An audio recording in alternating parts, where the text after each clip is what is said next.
안녕하세요. 저는 바른장래 오늘의 진행자 서하연입니다. 반갑습니다.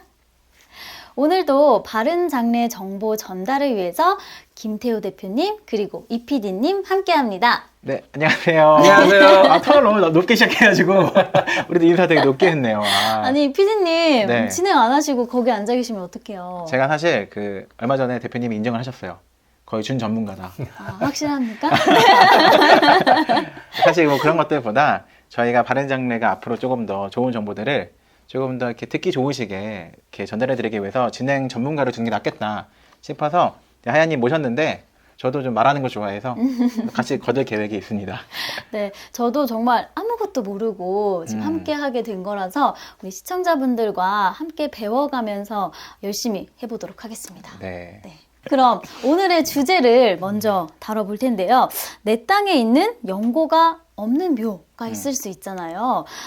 흔히 말하는 무연분묘의 연고자가 나타났을 때 법대로 해야 될까 혹은 합의를 해야 될까에 대한 이야기를 나눠보도록 하겠습니다. 대표님, 내 땅에 있는 묘인데 이게 내 맘대로 하면 안 된다고요? 그렇죠. 그러니까 내 땅에 있는 다른 사람의 묘는 제 마음대로 뭐 이장이라든지 이런 처리를 할 수가 없어요. 이게 너무 웃겨요, 저도. 그러니까요. 내 땅에 있는, 내 땅에 있고, 내 땅인데. 그리고 사실 누가 봐도 약간 버려진 묘 같은 건데. 그래서 이제 내 땅에 있는 묘는 크게 두 가지로 여러분들 지난 1강에서 배웠듯이 오래도록 관리가 잘 되고 있어서 주인이 연고자가 있는 묘, 또한 관리가 안 되고 있어서 무연분묘로 우리가 인정할 수 있는 묘, 이렇게 두 가지로 볼 수가 있어요. 그러면은 관리가 된 묘는 주인을 꼭 찾아야 되는 건가요? 주인한테 이제 주인 공고를 하거나 현수막이나 이장 안내문을 붙여서 주인을 찾아야 돼요. 주인을 찾아서 이 주인, 이제 묘지 주인분한테 어떤 이유로 우리가 뭐 매매를 한다든지 재산권을 행사를 한다든지 여기에 뭐 건물을 져야 되니까 죄송하지만 이장을 해주세요라고 요청을 하셔야 되는 거고요. 관리가 안 돼 있는 묘는 법적으로 우리 1강에서 배웠지만은 공고를 하고 신문 공고를 하고 장사공고 홈페이지에 시청과 도청에 공고를 해서 100일 정도의 기간이 지난 후에 담당 공무원이 현장에 와서 이 묘는 오랫동안 관리가 안 된 묘입니다. 무연분묘 처리를 해드리겠습니다. 그러고 허가증을 줘야 비로소 토지주가 비용을 들여서 파묘를 하고 화장을 하고 이분들을 또 법적으로 10년 동안 봉안당에다 안치를 해드려야 되는 겁니다. 중간에 찾아오실 수도 있으니까. 그렇죠. 뭐 1년이나 5년 뒤에 찾으러 왔는데 성묘를 왔는데 묘지가 없어졌어요. 근데 만일 그걸 법적으로 처리를 안 했다 그러면 이제 형사 처벌 대상이 되는 거죠. 맞아요. 이게 진짜 중요한 것 같은데 이렇게 연고자가 나타났을 때부터 되게 많이 어려워하시더라고요. 그렇죠. 그러니까 사실은 이게 법적으로 처리가 끝난 다음에는 상관이 없는데 무연분묘라고 생각해서 연고자를 찾습니다. 라고 해서 연고자가 나타났을 때 이때는 사실 어떻게 돼요? 예, 연고자가 나타난 경우에 이제 서로 쌍방의 합의가 있어야겠죠. 왜 그러냐면 연고자가 있는 묘는 시의 허가를 받는 것이 아니라 직계 가족이 관할 읍면 동사무소나 구청에 신고를 해서 개장 신고를 해서 묘지를 이제 파묘해서 화장하거나 다른 곳으로 이장하면 되는데 근데 이제 주인이 있는데 네. 토지주가 요청을 해서 이장을 해달라고 하는데 오늘 중요하게 이야기할 게 서로 협의가 안 되는 거예요. 쌍방의 합의가 안 되는 거죠. 그럴 때 오늘 이 강에서는 토지주의 입장도 어떤 것들을 법적으로 알아보고 어떻게 대처를 해야 될지 또한 묘지의 연고자도 우리의 선친의 묘가 지금 과연 어떤 묘로 지금 구분되어 있는지를 보시면서 서로 합의를 하고 또 합의를 하는 방법 또한 법적으로 법적 근거들이라든지 이런 것들을 좀 찾아보는 그런 시간이 됐으면 좋겠습니다. 사실 듣기만 해도 예. 숨이 탁 막혔거든요. 맞아요. 전 듣기만 해도 마음이 어려웠어요. 답답했죠. 원래 법적인 문제가 진행이 되면 복잡합니다. 근데 법적인 용어가 좀 어렵잖아요. 그래서 우리 하얀님도 처음 오시고, 그러니까는 아주 기본적인 용어로 설명을 좀 풀어서 네. 여러분들이 이해하기 쉽게 오늘 하야님과 함께 주인 있는 묘를 어떻게 협의해서 이장할 것인가에 대해서 자세하게 한번 들어가 보도록 하겠습니다. 네, 그래서 결국 여기에서 중요한 게 이렇게 들어오신 분들 다 아실 거예요. 저도 들어봤지만 이제는 익숙하지 않아 처음에 놀랐던 단어 분묘기지권. 분묘기지권. 이거는 사실은 되게 법적 용어지만 음. 무연분묘를 다루시는 분들은 너무 다 알고 계신 용어인데 하야님은 뭐 들어보셨나요? 분묘기지권? 태어나서 처음 들어봤어요. 이게 사실은 어떻게 다시 한번 설명해 주시겠어요? 그냥 분묘기지권은 그냥 쉽게 생각해서 이제 여러 가지 형태로 돼 있어요. 근데 묘지를 쓸 때 우리 이PD님이 저희 땅에다가 묘지를 쓰겠다고 승낙을 받아서 내 땅은 아니지만 다른 사람의 승낙을 토지주의 승낙을 받아서 쓴 게 승낙형 분묘기지권이라는 게 하나 있어요. 그러니까 뭐 기간에 상관없이 그렇죠. 승낙을 받았다. 승낙을 받은 거죠. 토지주한테 아니면 토지주 아버지한테 받았던 토지주들한테 승낙을 받은 경우가 승낙형 분묘기지권이라고 그러고 그 다음에 취득형 분묘기지권이라는 게 있는데 뭐냐면 20년 동안 평온 공연하게 많은 분들이 이야기하거든요. 20년 동안 아무런 문제 없이 남의 땅에 썼지만 기간이 20년 동안 지난 거예요. 그때 토지주가 아무런 뭐 묘지를 옮겨라, 뭐 이장해라 이런 뭐 내용 증명이라는 게 없었던 것을 이거 취득형 분묘기지권이라고 그러고요. 예를 들어서 제가 PD님한테 땅을 팔았어요. 근데 저희 할아버지 묘가 있었어요. 저희 할아버지 묘가 있었는데 PD님한테 매도를 하면서 아무런 묘지에 대한 특정 사항이 없었어요. 그러면 그거는 양도를 한 거예요. 묘까지 함께. 묘까지 그냥 우리 할아버지 묘가 있으니까 이 묘는 내가 그냥 관리할 거야. 라는 특약사항이 없었던 거죠. 그래서 그런 문제들 때문에 요즘 이제 서로의 이제 의견들이 안 맞아서 법적 절차를 가는데 법원에서는 판결을 할 때 소명 자료가 있어야 되거든요. 그래서 그런 것들을 이제 분묘기지권에서 어떻게 분묘기지권이 형성되는지, 요럴 때는 분묘기지권이 형성되지 않은지 그런 것들을 좀 알아보려고 합니다. 제가 근데 이거는 사실은 오늘 처음 듣는 것도 있었는데 대부분 분묘기지권을 생각하시면 20년을 있으면 된다. 그렇죠. 라고 되게 단순히 생각하시는데 뭐 여러 가지 다른 생략형도 있고 근데 중요한 건 20년을 처음 본 것 같아요. 평온 공연하게. 그렇죠. 제일 중요합니다. 아무 일 없이. 아무 일 없이. 평온 공연하게. 그럼 반대로 중간에 막 하야님이 내 땅인데 이거 옮겨 이거 뭐야? 라고 한 번이라도 뭔가 제한이 들어가거나 그렇죠. 태클을 가면 좋은 근데 단어다. 아까 얘기했죠. 근거 자료가 있어야 되는 거예요. 그래서들 이제 우리가 흔히 근거 자료를 제일 할 수 있는 게 내용 증명 또는 묘지 앞에 이장을 권고하는 시설물들, 뭐 예를 들어서 현수막보다는 이제 고정돼서 이제 날짜를 좀 기입을 하고 그런 사진들. 혹시 뭐 제가 중간에 한번 카톡 보냈어요.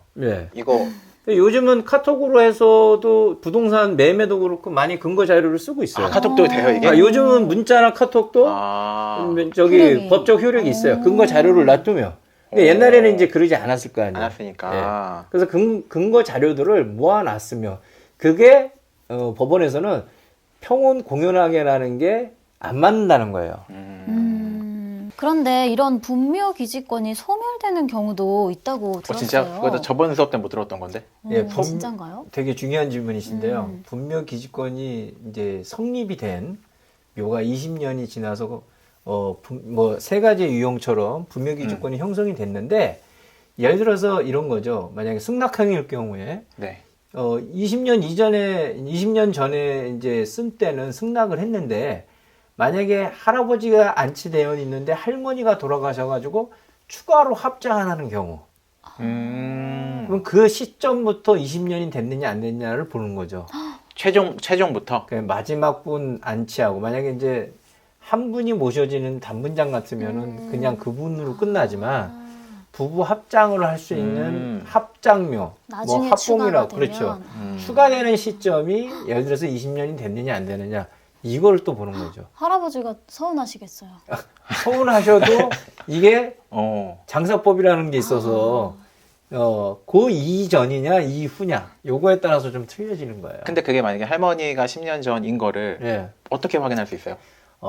만약에 이제 연고자가 그걸 증빙을 안 해주면 그냥 쉽게 생각해서 묘지에 있는 비석을 보면 쉽다 출생일과 생각보다. 사망일을 쓰는 경우가 있고요. 그러네요. 그걸 쓰지 않았으면 예를 들어서 토지주는 알고 있어요. 10년 전에 묘를 우리 승낙없이 썼다라는 거를. 그런 경우에는 법적으로 사망 날짜를 확인을 하면 2010년도에 만약에 사망이 됐다 그러면 사망한 날짜로부터 3일 또는 4일 후에 매장이 된 거로 보는 거죠. 그렇게 이해하시면 될 것 같아요.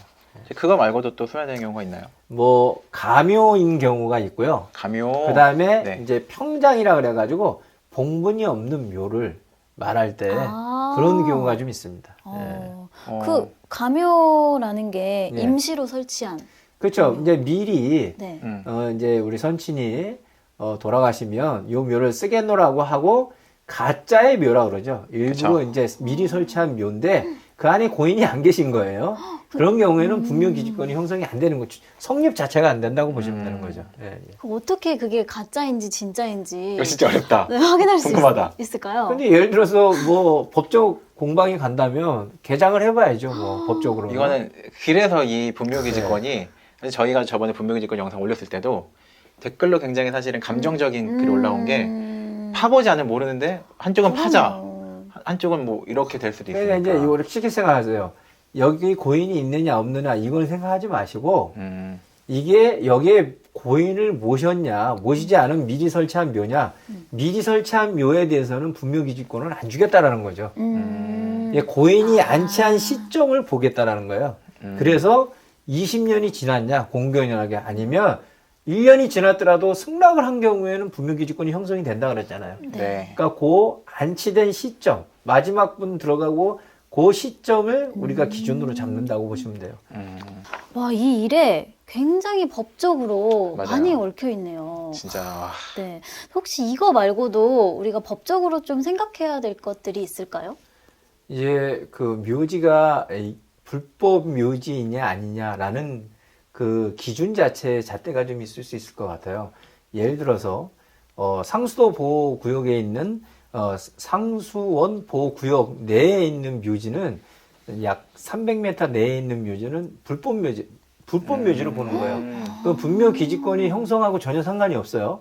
그다음에 군사보호지역이라든지 문화재 보호구역이라든지 이런 농지법, 산림법 이런 것들이 여러 가지 법적으로 저기가 되는 게 있으니까 일단 분묘 기지권이 형성이 됐냐 안 됐냐 이거보다도 이 묘가 불법 묘지냐 아니냐를 연구자가 확인시켜 주지 않기 때문에 그쵸. 토지주가 이거를 관할 지자체에 가시면은 대부분 사회복지과 묘지 담당하시는 분이 관계를 하는데 지번하고 위성 지도를 보여주면 여기에 아까 말씀드렸던 뭐 수역지에서 300m 이내 들어온다. 그럼 분묘 기지권이 형성이 됐더라도 이건 불법 묘지라는 거예요. 또한 여기서 중요한 게 장사법이라는 게 나오는데 장사 등에 관한 법률 2001년도 1월 13일 이후에 쓴 묘는 내 땅에 우리 선치를 모셨더라도 허가를 받지 않은 묘는 전부 불법 묘지인 거예요.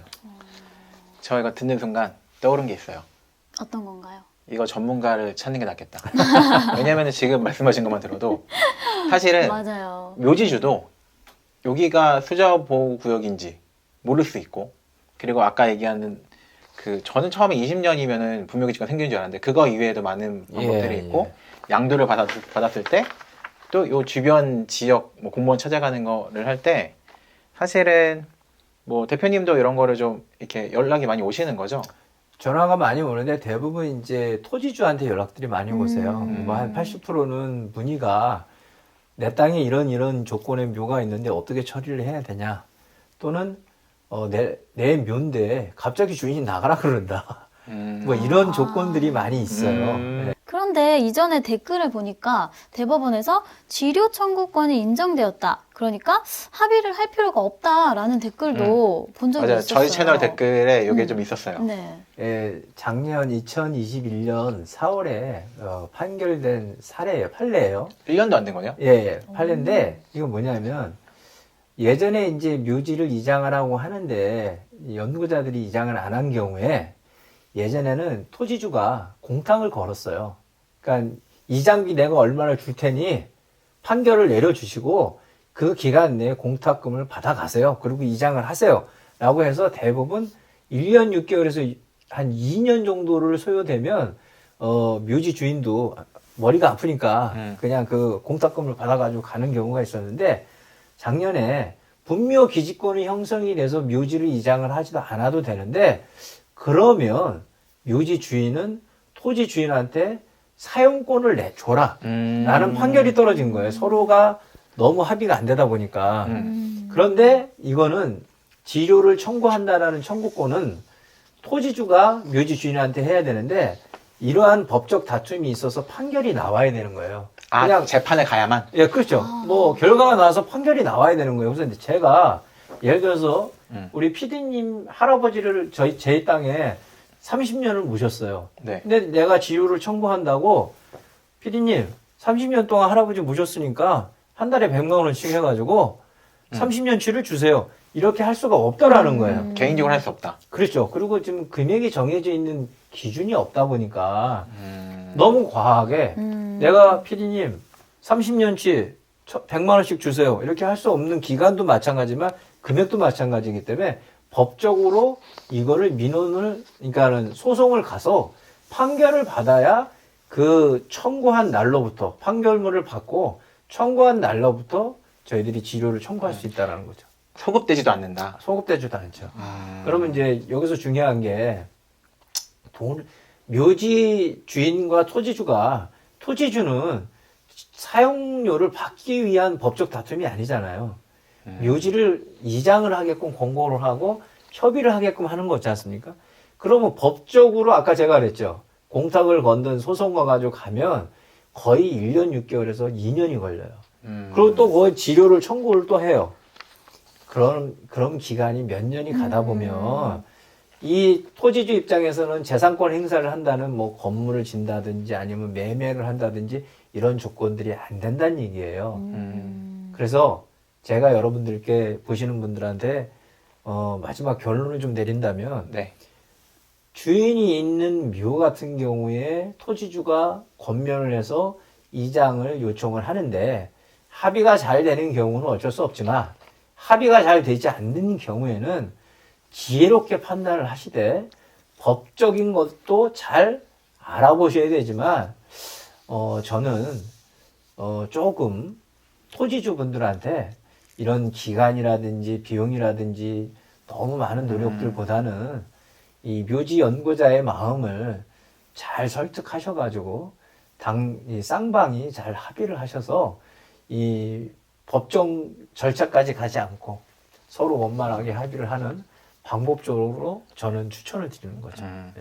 왜냐면 제가 이 영상을 찍기 전에 대표님이랑 영상에 대한 논의를 하는데 요 흔히 말한 유연 합의 예. 건을 안 하려고 자꾸 미뤄왔어요. 왜냐하면 이 건 자체가 그 대표님이 운영하시는 요셉의 사람들 크게 도움되는 건이 아니에요. 그런데 워낙 문의도 많고 예. 근데 저희가 영상을 한번 올렸을 때 워낙 감정적으로 본인들이 아까 얘기한 것처럼 다툼도 있고 돈 문제도 얽혀 있고 사례도 많고 상황도 너무 다양하고 예. 그리고 뭐 이게 뭐 원래 누구 땅이었는데 누구한테 넘어갔고 뭐 진짜 많잖아요. 그러니까 그런 것들을 잘 확인하시고 또 전문가를 좀 찾아가시는 게 네. 낫지 않을까라는 생각에 이게 있습니다.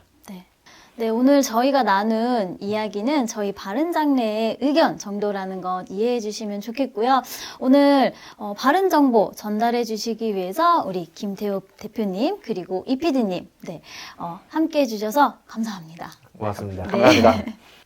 저희는 다음에 또 바른 장래 정보 전달을 위해서 만나도록 하겠습니다. 감사합니다. 감사합니다. 안녕히 계세요.